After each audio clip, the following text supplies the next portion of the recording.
Camarades ambazoniens, frères et sœurs ici et dans la diaspora, aujourd'hui, nous nous réunissons à nouveau pour marquer le jour le plus sacré de notre histoire révolutionnaire. Le 1er octobre, jour où nous célébrons la restauration de notre souveraineté. C'est ce jour-là que la tutelle des Nations Unies a pris fin et que notre souveraineté a été affirmée. Le monde a peut-être tenté de la voler, de la commercialiser ou de l'enterrer, mais l'histoire témoigne que nous avons bel et bien obtenu notre indépendance. La trahison n'efface pas l'existence.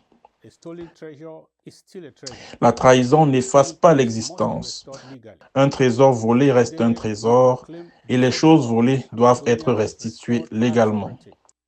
Aujourd'hui, nous proclamons au monde, l'Ambazonie a restauré sa souveraineté.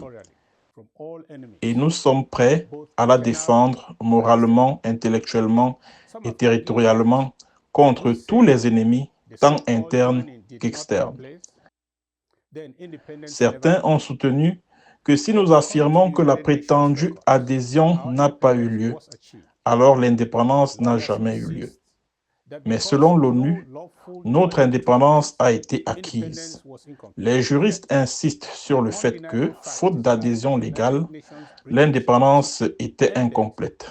Pourtant, il est indéniable que la tutelle britannique et onusienne a pris fin le 1er octobre 1961. Quel est donc notre statut aujourd'hui? Nous sommes un peuple souverain, non plus sous la tutelle britannique, ni sous celle du Nigeria, mais seulement annexé par la République française du Cameroun. À tous les penseurs qui s'interrogent sur ces arguments, je dis bonne fête de la souveraineté. Chers Southern Cameroonians, camarades, cette journée n'est pas seulement synonyme de liberté, elle est synonyme de sacrifice. Pendant des décennies, nos pères et nos précurseurs ont payé le prix fort pour perpétuer le 1er octobre. Ils ont été moqués, arrêtés, torturés, emprisonnés et tués simplement pour avoir osé se souvenir. Pourtant, ils ont bravé la peur et ont hissé notre drapeau sous l'ombre de la brutalité coloniale. À eux, nous disons merci. Merci d'avoir refusé de laisser la vérité être enterrée. Merci de nous avoir appris à ne jamais oublier. Grâce à vous, nous sommes aujourd'hui la génération qui doit réaliser ce rêve. Rendons hommage aux précurseurs de cette vague contemporaine. Gorgin Dinka, l'ambassadeur Fossong, Onfor Ngala Fort, Molan Jolitombe, Albert Mukong, Bate Bisson, le professeur Anyangwe, le docteur Ngumni, le juge Allo Bwede et tant d'autres qui nous ont donné les armes de la vérité et de la justice pour lancer la résistance. Vous avez éclairé le chemin que nous empruntons aujourd'hui. Les générations à venir béniront vos noms. Mais rappelons-nous aussi cette vérité. La fin qualifie le début. Nombreux sont ceux qui ont bien commencé, mais qui ont fini en traîtres. Leurs noms sont désormais gravés dans la honte. Seuls ceux qui iront jusqu'au bout avec fidélité seront honorés. Chers compatriotes, cette année, la célébration n'a rien d'ordinaire. C'est le 8e 1er octobre depuis l'intensification de notre lutte en 2017. En mathématiques divines, 7 marque l'achèvement. 8 annonce un nouveau départ. C'est l'aube d'une nouvelle ère pour l'Ambazonie. Je salue nos centaines de milliers de réfugiés dispersés au Nigeria, en Afrique, au Moyen-Orient, en Asie, en Europe et dans les Amériques, qui endurent des épreuves tout en portant haut le drapeau. Je salue nos camarades emprisonnés qui osent défendre leur famille et leur communauté. Je salue ceux dont les moyens de subsistance ont été détruits, mais dont le moral reste intact. Je salue nos acteurs de la société civile qui œuvrent en silence sur le terrain. Vos sacrifices ne seront pas vains. Pendant 8 longues années, la République française du Cameroun, soutenue par la France et aidée par des alliés complices, a mis à l'épreuve notre détermination militairement et diplomatiquement. Le 30 novembre 2017, Biya a déclaré avec arrogance cette guerre d'assimilation insensée, pensant qu'elle ne durerait que quelques semaines. Il nous a qualifiés, nous les véritables propriétaires de ce territoire, de terroristes pour avoir osé résister à sa fausse autorité. Mais son arrogance a engendré son pire cauchemar, l'Ambazonie. Ces terroristes d'État ont perdu la guerre. Ils se contentent maintenant de torturer, massacrer et mutiler nos civils innocents, leur cible facile.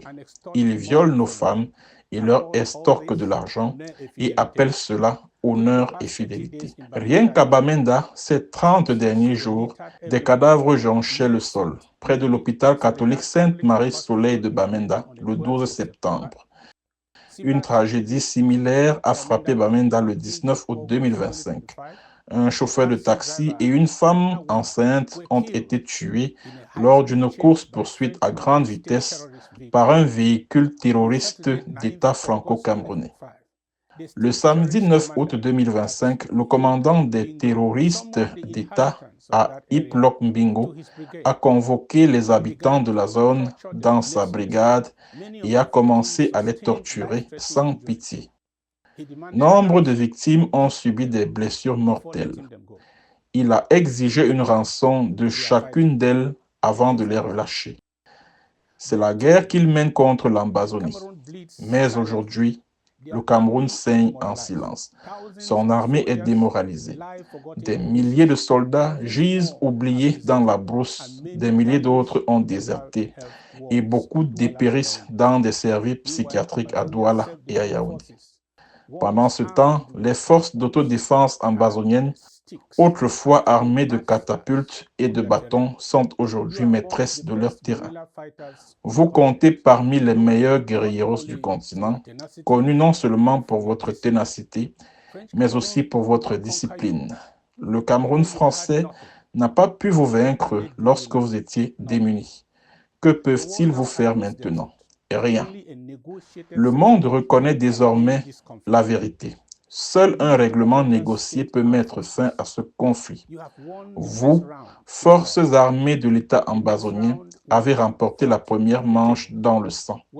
La prochaine se jouera à la table de négociation, où seule l'intégrité et un patriotisme sans compromis doivent s'exprimer. C'est pourquoi nous avons besoin de dirigeants de caractère, non pas d'opportunistes négociants pour leur propre compte, ni d'infiltrés qui trahiront la cause, mais de patriotes éprouvés et fidèles à la cause.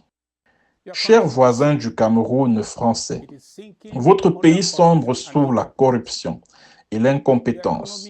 Votre économie est en chute libre. La prétendue émergence en 2035 n'est rien d'autre qu'une course vers le bas. Votre produit intérieur brut par habitant n'est plus que d'environ 1 800 $, inférieur à celui du Tchad et bien inférieur à celui de la Guinée équatoriale, du Gabon et du Congo. Le géant de la CEMAC est désormais le plus faible. Votre malaise en tant que pays s'est aggravé depuis que Biya a déclaré cette guerre insensée à l'Ambazonie. Votre productivité générale est en chute libre. Votre secteur des services est en train de mourir. Sous l'effet de l'incertitude politique, de l'insécurité et de la corruption. Votre pays est véritablement sous assistance respiratoire sans espoir de guérison. Cet avion va s'écraser et il n'y a plus de pilote dans le cockpit. Si vous ne faites rien d'autre qu'une révolution, vous périrez tous. Si vous prenez votre destin en main, peut-être que certains d'entre vous survivront.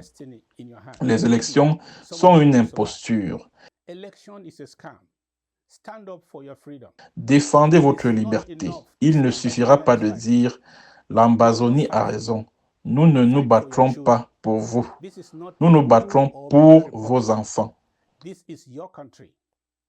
Ce n'est pas une république boulot ou Biya, c'est votre pays. À tous les partenaires du Cameroun qui soutiennent encore le Cameroun, préparez-vous à le suivre jusqu'à la mort. Il faudra un miracle pour que le Cameroun français ressuscite. Sinon, nous vous souhaitons la bienvenue en Amazonie afin que nous puissions forger un avenir clair, stable et prospère pour nos intérêts communs. L'Amazonie n'est pas une république de jungle sans loi, corrompue, maléfique et imprévisible comme le Cameroun français.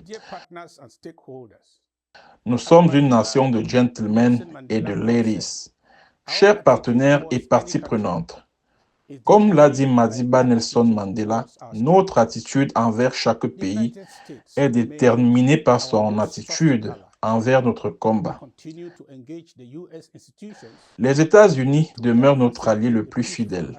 Nous continuons de collaborer avec les institutions américaines pour faciliter une résolution pacifique et durable de ce conflit odieux. Mais nous ne plaçons plus d'espoir dans une ONU passive. C'est pourquoi nous créons la Commission diplomatique du Cameroun méridional, Amazonie, ADC, une structure chargée de préparer et d'équiper notre délégation pour l'inévitable dialogue et les négociations. Des experts de la société civile et des patriotes compétents et sans casier judiciaire seront invités. Nous devons réussir là où Foncha et sa délégation ont échoué. Camarades amazoniens, hier, l'histoire s'est à nouveau écrite. L'Assemblée constituante des parties prenantes d'Amazonie de 2025, véritable organe suprême de notre peuple, a prouvé au monde entier que notre État est restauré, nos institutions sont vivantes, nos dirigeants sont disciplinés et déterminés. Nous élaborons une stratégie pour la victoire, tandis que le Cameroun français se prépare à l'effondrement.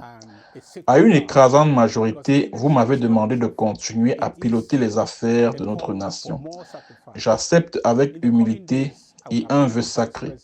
Le leadership n'est pas un trophée, c'est un appel à davantage de sacrifices. Dans les prochains jours, je nommerai un vice-président et un gouvernement opérationnel, restreint, compétent, discipliné, loyal et déterminé. Notre mission est claire, préparer avec unité et discipline la phase finale de ce combat. L'Assemblée a adopté des résolutions de grande portée, notamment un plan de négociation fondé sur la justice, la dignité et l'autodétermination. Des engagements en matière de transparence et de responsabilité, le renforcement de la gouvernance, de la diplomatie et de l'autodéfense, une feuille de route pour une indépendance totale, les premières politiques et actions des 100 premiers jours. L'Amazonie ne marchera plus sans but. Nous avançons à grande vitesse. Le monde nous prend désormais plus au sérieux que jamais. Compatriotes, femmes et hommes, alors que Yaoundé prépare ses prétendues élections, rappelons-le au monde entier. Il n'y a pas d'élection de la République du Cameroun sur le sol amazonien. Nous déclarons un boycott total des élections camerounaises en Amazonie. Du 2 au 14 octobre, nous observerons une grève générale et un confinement sur tout notre territoire. Pourquoi ? Parce que les Amazoniens n'ont pas appelé à la tenue d'élections. Parce que cet exercice est une mascarade et une provocation. Parce qu'à chaque cycle électoral, la junte recourt à la violence pour attiser la peur, faire taire l'opposition et ce faisant détruire de nombreuses vies innocentes. En restant chez vous, en paralysant nos villes et en refusant de participer, nous déclarons « l'Amazonie n'est pas le Cameroun ». Mon dernier appel à vous tous, compatriotes, en ce 64e anniversaire de l'indépendance, renouvelons notre courage, renforçons notre unité et renforçons notre détermination obstinée. La ligne d'arrivée est proche. L'histoire a déjà couronné notre cause par la justice. Il nous faut maintenant la couronner par la victoire. Marchons ensemble avec foi, discipline et un espoir inébranlable. Cheminons vers Boya comme un seul peuple, unis, déterminés et invincibles. C'est la plus grande mission confiée à notre génération. Vive l'Ambazonie, joyeuse fête de l'indépendance, que Dieu vous bénisse tous.